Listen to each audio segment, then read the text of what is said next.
남들 눈에 번듯해 보이기 위해 평생을 내가 아닌 배우처럼 살다가 정작 인생 후반기에 아무도 없이 나 홀로 남겨져 서러운 눈물 지어본 경험 한 번쯤 있으십니까? 내 모든 걸 쏟아부어 키운 자식들이 내 인생의 유일한 성적표인 줄 알고 앞만 보고 달려왔는데 막상 70고개를 넘고 보니 내 손에 쥐어진 것이 공허함 뿐이라 가슴 한구석이 뻥 뚫린 듯 허탈해하신 경험 혹시 있으신가요? 안녕하세요. 노후의 건강과 인생의 깊은 지혜를 전하는 시니어의 진정한 파트너 노후 미리 보기 채널입니다. 오늘은 우리 시니어분들이 반드시 직시해야 할 가슴 아픈 통계 하나를 말씀드리려 합니다.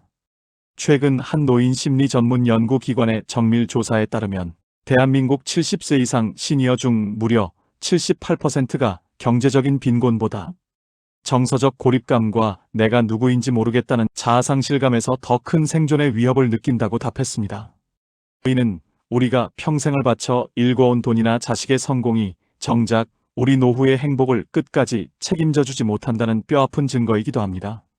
오늘 이 영상을 끝까지 시청하시면 평생을 남의 비위 맞추고 자식 걱정하며 사느라 잃어버렸던 나의 존재를 되찾는 아주 구체적이고 따뜻한 지혜를 얻게 되실 겁니다. 오늘 이야기에 담긴 서사는 여러분의 남은 여생을 불안과 후회가 아닌 평안과 뿌듯함으로 가득 채워줄 것입니다. 이 영상을 다 보시고 나면 내 어깨를 무겁게 짓누르던 책임감이라는 짐들이 눈 녹듯 가벼워지실 것이라 장담합니다. 본격적인 이야기에 앞서 화면 아래의 구독과 좋아요 부탁드립니다. 여러분의 소중한 클릭 한 번이 노후의 길을 잃고 방황하는 누군가에게는 인생의 지표를 다시 한번 일깨워주는 큰 힘이 됩니다. 자, 그럼 이제 경기도 양평의 맑은 공기 속에서 인생의 진짜 보물을 발견하신 75세 박상호님의 진솔한 고백 속으로 함께 들어가 보겠습니다.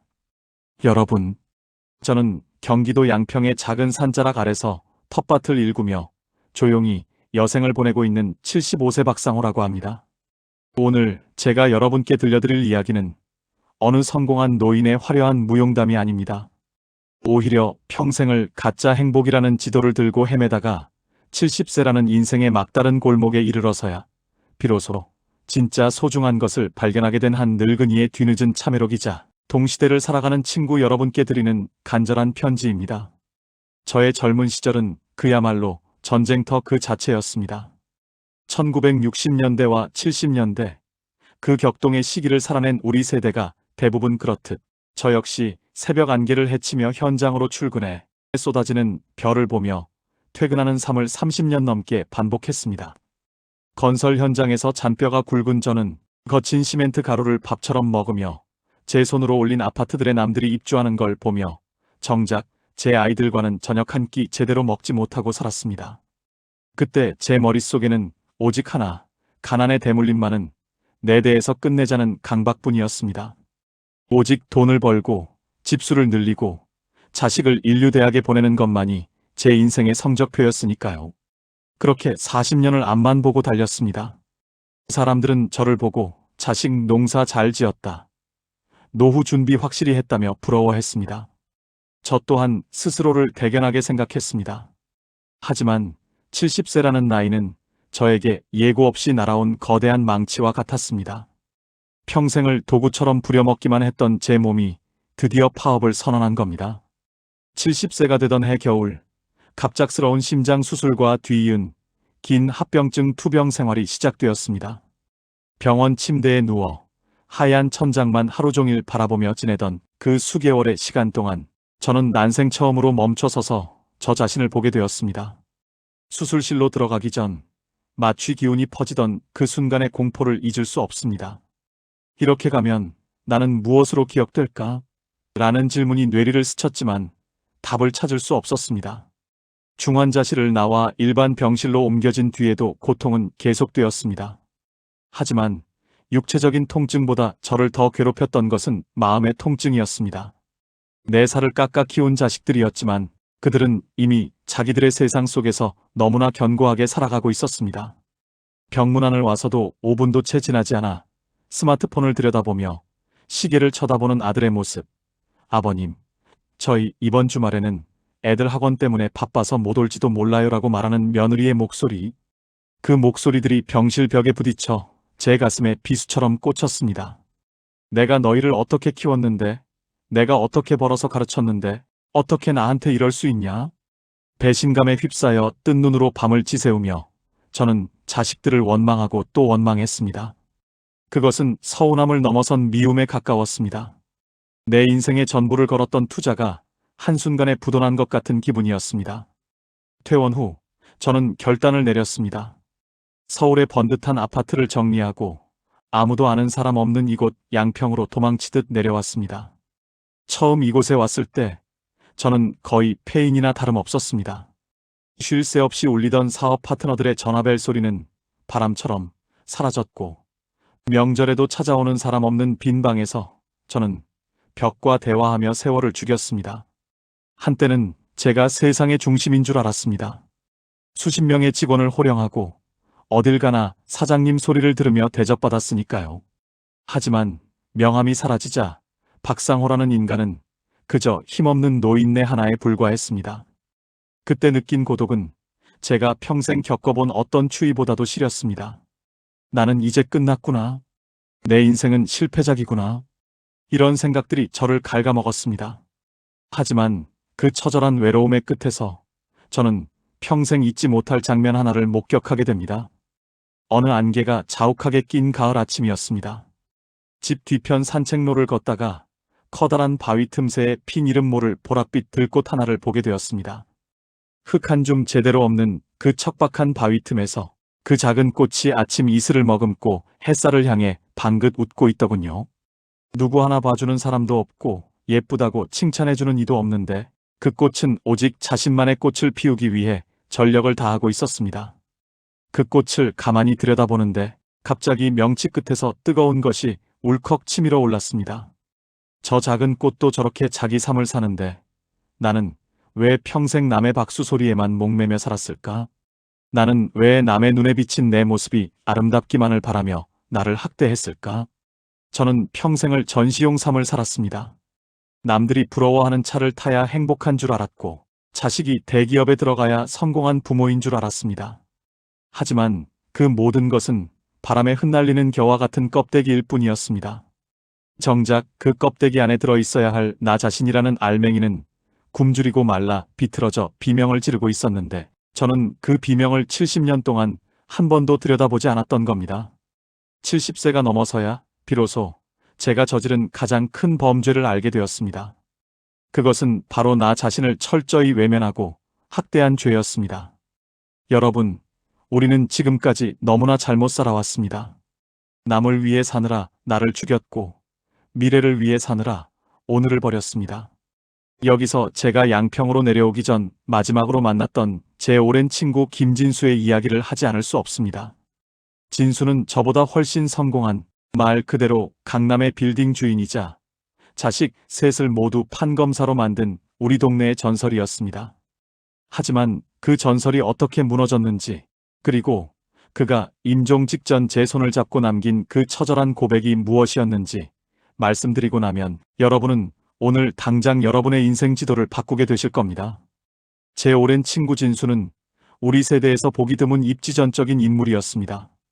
강남 한복판에 본인 소유의 빌딩을 가지고 있었고 자식 셋을 대단한 사람으로 키워내 동네 사람들의 시기 어린 부러움을 한 몸에 받았죠. 모임에 나오면 항상 주인공이었고 우리는 진수의 성공 비결을 듣느라 귀를 세웠습니다. 저 또한 그가 부러웠고 그처럼 되지 못한 제 처지를 비관하기도 했습니다. 하지만 그가 췌장암 말기 판정을 받고 세브란스 병원 VIP 병실에 누웠을 때 제가 목격한 것은 우리가 꿈꾸던 성공의 처참한 뒷모습이었습니다. 병실 문 밖에서 복도까지 들리던 고성은 간호사들의 제지도 소용없었습니다. 진수의 자식들은 아버지가 사경을 헤매는 와중에도 나중에 낼 상속세와 당장 들어가는 병원비 분담 문제를 두고 서로 소리 높여 싸우고 있었습니다. 제가 병실 안으로 들어갔을 때 산소 마스크를 쓴 채 그 소리를 고스란히 듣고 있던 진수의 눈가엔 굵은 눈물방울이 쉴 새 없이 흐르고 있었습니다. 그는 말조차 제대로 나오지 않는 힘겨운 상황에서 제 손을 꼭 잡았습니다. 그리고 쇳소리가 섞인 목소리로 제 귓가에 이렇게 속삭였습니다. 상호야, 나는 평생 남들에게 보여줄 화려한 집을 짓느라 정작 내가 들어가 살 마음의 집은 단 한 평도 짓지 못했다. 내가 평생을 바친 것들이 정작 나를 가장 춥게 만드는구나. 그 말을 끝으로 그는 사흘 뒤 세상을 떠났습니다. 그의 화려한 장례식장에서도 자식들의 표정엔 슬픔보다는 재산 분할에 대한 계산이 더 역력해 보였습니다. 친구의 죽음을 지켜보며 저는 온몸이 얼어붙는 것 같은 공포를 느꼈습니다. 나 또한 저렇게 살다 갈 뻔했구나. 껍데기만 화려한 빈 깡통처럼 말이다. 그날 이후 저는 양평의 숲을 매일같이 걸으며 제 마음의 집을 짓기 시작했습니다. 그리고 70세 넘어 돌아보니 인생에서 가장 소중한 것이 무엇인지 이제서야 그 정체를 깨달았습니다. 그것은 바로 나 자신과 소통하는 솔직한 화해였습니다. 제가 뼈저린 고통 끝에 건져 올린 7가지 인생 보물을 지금부터 하나씩 말씀드리겠습니다. 첫째, 내 몸을 도구가 아닌 상전으로 모시는 태도입니다. 우리 세대는 몸을 아낄 줄 몰랐습니다. 몸이 아프다고 신호를 보내도 가장이 약해지면 안 된다는 일념으로 진통제를 씹어가며 버텼죠.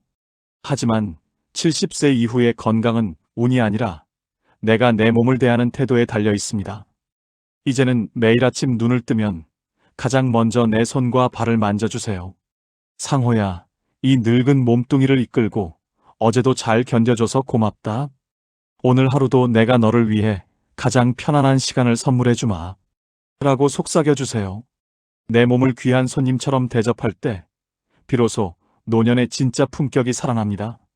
둘째, 자식이라는 거대한 우상에서 해방되는 용기입니다. 우리는 죽을 때까지 자식 걱정의 늪에서 허우적댑니다. 자식이 잘 되면 내 인생이 성공한 것 같고 자식이 흔들리면 내 인생이 실패한 것 같은 착각 속에 삽니다. 하지만 명심하세요. 자식의 인생은 자식의 몫이고 여러분의 인생은 여러분의 몫입니다. 자식에게 쏟던 그 지독한 집착의 절반만이라도 자신에게 돌리세요. 여러분이 홀로 서서 행복해질 때 자식도 비로소 부모라는 무거운 짐을 내려놓고 자기 인생을 살 수 있습니다. 셋째, 아무에게도 아무것도 바라지 않는 무심의 경지입니다. 서운함은 언제나 기대라는 씨앗에서 자랍니다. 내가 이만큼 해줬는데 너희가 어떻게 이럴 수 있니라는 생각은 여러분을 평생 서러움의 노예로 만듭니다. 저는 70세가 넘어 가장 평온해진 비결이 기대라는 이름의 독약을 과감히 버린 것이었습니다. 자식이 연락을 안 해도 잘 살고 있나 보네 하고 웃고 친구가 무심해도 그럴 수도 있지 하고 맙니다. 기대를 비운 그 자리에 비로소 누구의 간섭도 받지 않는 나만의 평화가 찾아옵니다. 넷째, 사소한 일상의 선택권을 절대 남에게 주지 않는 것입니다. 노년이 되면 많은 권력을 잃습니다. 하지만 내가 오늘 몇 시에 일어날지, 아침으로 어떤 정갈한 국을 끓여 먹을지, 텃밭에 어떤 꽃씨를 심을지를 결정하는 이 작은 선택권이야말로 나의 존재를 지켜주는 마지막 보루입니다. 남의 눈치를 보며 사는 삶이 아니라 비록 소박하더라도 내 의지로 오늘 하루를 설계하는 것, 그것이 70인생이 누릴 수 있는 최고의 사치입니다. 다섯째, 고독이라는 친구와 단둘이 데이트하는 법을 배우는 것입니다. 많은 분이 홀로 있는 시간을 두려워합니다. 하지만 고독은 외로움과는 다릅니다. 외로움은 타인이 없어서 느끼는 허기라면 고독은 스스로 홀로 있음을 선택해 즐기는 만찬입니다. 혼자 조용히 옛날 음악을 듣거나 젊은 시절 읽고 싶었던 책을 다시 펼치는 그 정적 속에서 비로소 진짜 나의 목소리가 들리기 시작합니다. 타인과 떠들썩하게 어울리는 시간보다 홀로 내 마음의 숲을 산책하는 시간이 100배는 더 귀하고 풍요롭습니다. 여섯째, 매일 아침 자기 긍정의 의식을 치르는 것입니다. 거울 속에 비친 주름진 노인을 원망하지 마세요. 그 주름은 당신이 세상을 버텨낸 훈장입니다. 거울을 보고 환하게 웃으며 이름을 불러주세요. 상호야, 오늘도 너는 참 귀하다. 오늘도 너를 위해 세상에서 가장 아름다운 하루를 만들어줄게. 이 사소한 습관 하나가 당신의 뇌를 깨우고 노년의 우울을 단숨에 걷어냅니다. 일곱째, 타인에 대한 용서와 나에 대한 관용을 베푸는 것입니다. 누군가를 미워하는 것은 내가 독을 마시고 상대가 죽기를 기다리는 것과 같습니다. 70세가 넘었다면 이제 그 누구도 미워하지 마세요. 특히 가장 미워했던 과거의 자기 자신을 용서하세요. 그때는 그럴 수밖에 없었지. 참 애썼다라고 나를 안아주세요. 부족한 대로, 실수한 대로의 나를 온전히 수용하는 것이 노년의 인생을 완성하는 마지막 열쇠입니다. 여러분, 이제 저의 긴 이야기를 마무리하려 합니다. 75년을 살아오며 나름대로 수많은 풍파를 온몸으로 맞은 제가 여러분께 꼭 드리고 싶은 마지막 당부가 있습니다. 그것은 바로 여러분은 지금까지 충분히 그리고 아주 훌륭하게 잘 살아오셨다는 격려입니다.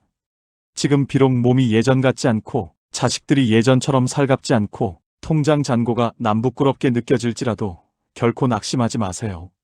여러분은 그 모진 현대사를 버텨냈고 굶주림 속에서도 자식들을 키워냈으며 이 사회의 든든한 뿌리가 되어주셨습니다. 그 사실 하나만으로도 온 우주의 박수와 존경을 받을 자격이 충분합니다. 이제는 제발 무거운 짐을 내려놓으세요. 죽는 날까지 자식 걱정, 돈 걱정의 노예로 살기에 우리의 남은 시간은 너무나 눈부시고 소중합니다. 이제는 여러분이 인생이라는 연극의 진짜 주인공이 되는 계절입니다.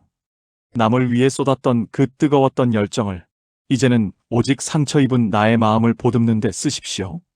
70세 넘어 돌아보니 가장 중요한 것은 금송아지도 아니었고 자식의 출세도 아니었습니다. 바로 지금 이 순간 내가 나를 진심으로 사랑하고 존중하며 얻는 마음의 평화였습니다.